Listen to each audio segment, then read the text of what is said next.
അളിയ സേഫായിട്ട് ഞാൻ എത്തി കേട്ടോ. നിന്നെ രണ്ടുപേര് വന്ന് കാണും. ഞാൻ അവരോട് കാര്യങ്ങൾ പറഞ്ഞിട്ടുണ്ട്. നീ ഹാപ്പി ആയിട്ടിരിക്കും. നീ അവരെ കണ്ടിട്ട് എന്നെ ഒന്ന് വിളിക്കണേ.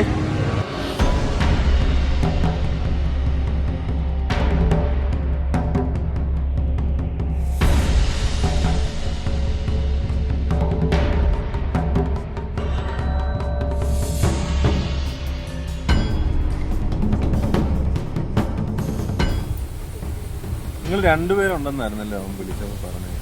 കുറച്ചെന്ത് ചെയ്യും? അണ്ണനെ പെരി വേറെ കഴിച്ചു ഞാൻ മറ്റൻ തീര് തന്നെ. എനിക്കാരെയും തല്ലൊന്നും വേണ്ട. നിങ്ങൾ പൊക്കും. ഞാൻ അവനോട് പറഞ്ഞു. നിങ്ങളിത് പറയുന്ന ഡോക്ടർ പറഞ്ഞിരുന്നു. ഇത് ഞാൻ ഡീൽ ചെയ്തു.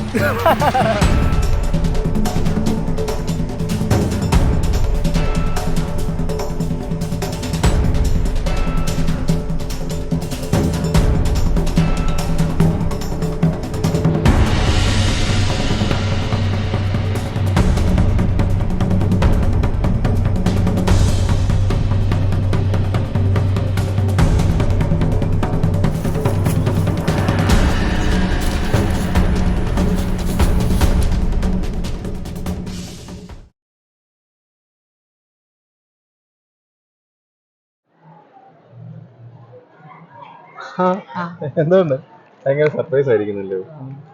എന്താ പിള്ളേരുടെ കാര്യങ്ങളൊക്കെ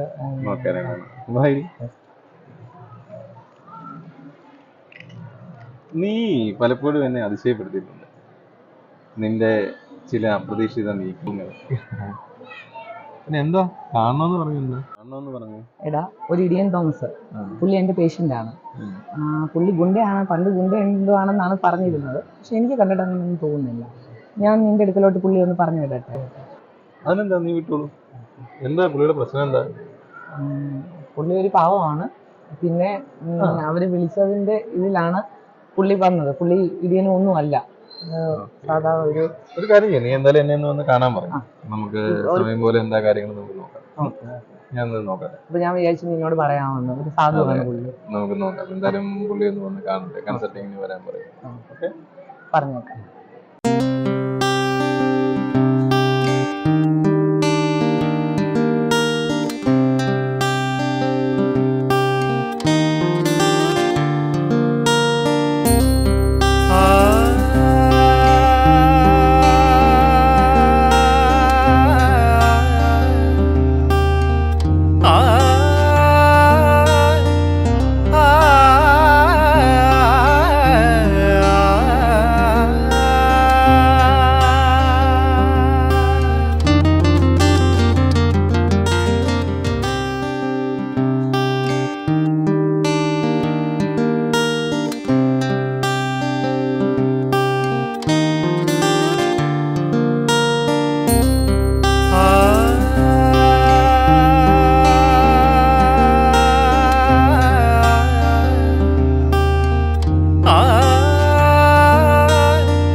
എങ്ങനെ കണ്ടുപിടിച്ചു? അത് ഇത് നമ്മുടെ അലക്സിന്റെ കെയർ ഓഫ് ഒരു പ്രോപ്പർട്ടിയാണ്.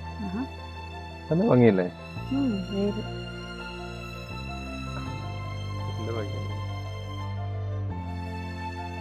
അഖിൽ, ഞാനൊരു കാര്യം ചോദിക്കട്ടെ? അഖിൽ, നിനക്ക് എപ്പോഴും പ്രണയലേഖനം കിട്ടിയിട്ടുണ്ടോ?